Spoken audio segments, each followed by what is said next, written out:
অধিকার আল্লাহ এই দেশের জনগণকে দিয়েছে।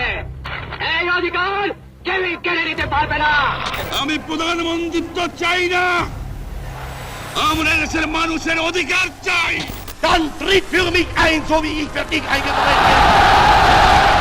রাজনীতি মূলত সম্পর্কের আলাপ, এমন সব সম্পর্কে জ্ঞান যার সাথে কোনো না কোনোভাবে ক্ষমতার সম্পর্ক আছে। তত্ত্বীয় দিক থেকে রাজনীতি কোনো ব্যক্তিগত বিষয়ের জ্ঞান নয়, বরং একটা সামষ্টিক স্বার্থ সংশ্লিষ্ট বিষয়ের জ্ঞান। তবে সমষ্টির সাথে সংশ্লিষ্ট ব্যক্তিগত বিষয়ও রাজনীতির বিষয় হয়ে উঠতে পারে। শাসক ও শাসিতের সম্পর্কের ধরন, ক্ষমতার চরিত্র ও এর বিষয়বস্তু, এটা এমন কিছু জ্ঞান ও কাজকর্মের সাথেও সংশ্লিষ্ট যা কোনো একটা কমিউনিটির উপকার কিংবা ক্ষতির কারণ হয়। প্লেটোর কাছে রাজনীতি ছিল এমন একটা জ্ঞানের বিষয়বস্তু যা মূলত পাবলিক স্ফেয়ারে গুড লাইফ বা ভার্চুয়াল লাইফ এর সাথে সংশ্লিষ্ট এবং একই সাথে কোনো একটা কমিউনিটির জন্য সামষ্টিক পরিসরে যথাযথ ব্যবস্থাপনার জ্ঞান। অ্যারিস্টটলের কাছে এটা রাজনৈতিক ব্যবস্থার সিস্টেমেটিক অবজারভেশন কেন্দ্রিক, এক ধরনের অ্যাসপেরিক্যাল সায়েন্স।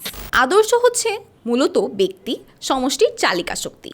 এটা এক ধরনের লক্ষ্যের মতো যা মানুষ অর্জন করতে চায়। এটা এক ধরনের পথ ও পদ্ধতি যা ধরে মানুষ চলতে চায়। এই কিছু উচ্চ পর্যায়ের বিশ্বাস যা মানুষ আত্মস্থ করে। এটা মানুষের এক ধরনের ফান্ডামেন্টাল কমিটমেন্টের মতো যাকে মানুষ কোনোভাবেই অস্বীকার করতে পারে না। আদর্শের এ ধরন নানা রকমের হয়।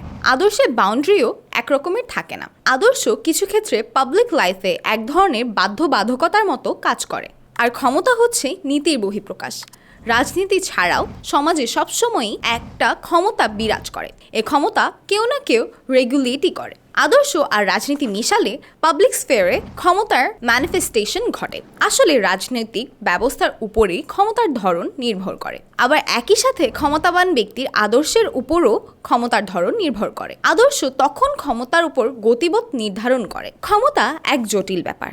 আদর্শ ব্যবহার করে বা রাজনৈতিক প্রক্রিয়ার মধ্য দিয়ে তার উদ্ভব হলেও যে নিজে আবার আদর্শ ও রাজনীতিকে নতুন ধরনে সাজানোর চেষ্টা করে। যেই রাজনীতি স্রেফ ক্ষমতার মধ্য দিয়ে নিজেকে প্রকাশ করতে চায় তাকে তুলনা করা যায় সেই প্রেমের সাথে যে নিজেকে ধর্ষণের মধ্য দিয়ে প্রকাশ করতে চায়। প্রেমে যেমন যৌনাকাঙ্ক্ষা থাকে, তেমনি রাজনীতিতেও ক্ষমতাকাঙ্ক্ষা থাকা দোষের কিছু না, কিন্তু সে ক্ষমতাকাঙ্ক্ষার সাথে ইনসাফের বয়ান থাকতে হয়, আদর্শের বয়ান থাকতে হয়, যাতে ক্ষমতার কোনো একটা ধরনকে জনগণ বেছে নেওয়ার সুযোগ পায়।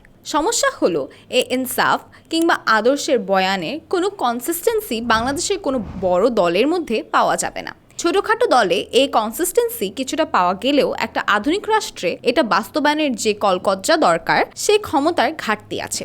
রাজনৈতিক আলোচনাকে স্রেফ ক্ষমতার জায়গায় নিয়ে আলাপ করলে বাংলাদেশের রাজনৈতিক ক্ষত দূর করা হবে না। একটা পার্টির পর আরেকটা পার্টি আসবে আর জনগণের আশা আকাঙ্ক্ষার গুড়ে বালির পরিমাণও বাড়বে। আদর্শের সাথে সাথে এই ক্ষমতাও রাজনীতির সম্পর্কটা বোঝা জরুরি।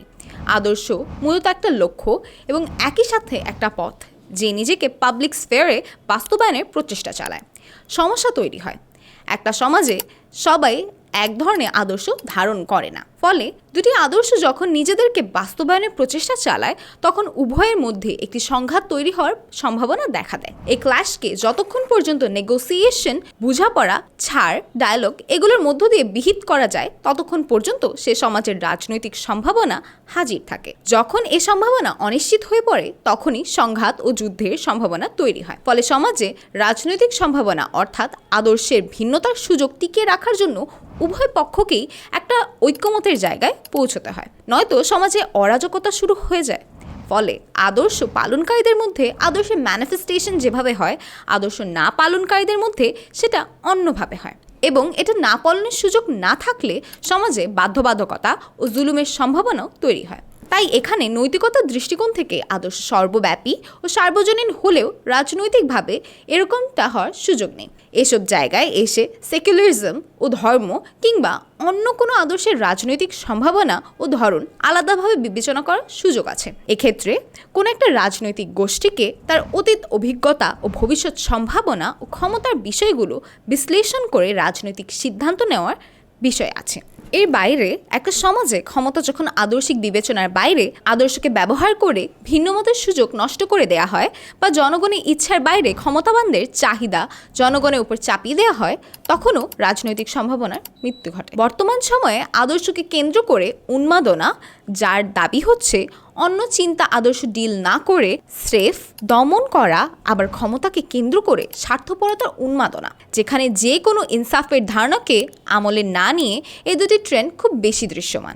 এই স্রেফ আদর্শ পক্ষগিরি ও স্রেফ ক্ষমতা পক্ষগিরির বাইরে নেগোসিয়েশন ও বিবেকসম্পন্ন রাজনৈতিক বিকাশ ঘটাতে না পারলে কোনো সমাজে স্থিতিশীল পরিস্থিতি তৈরি সম্ভব নয়।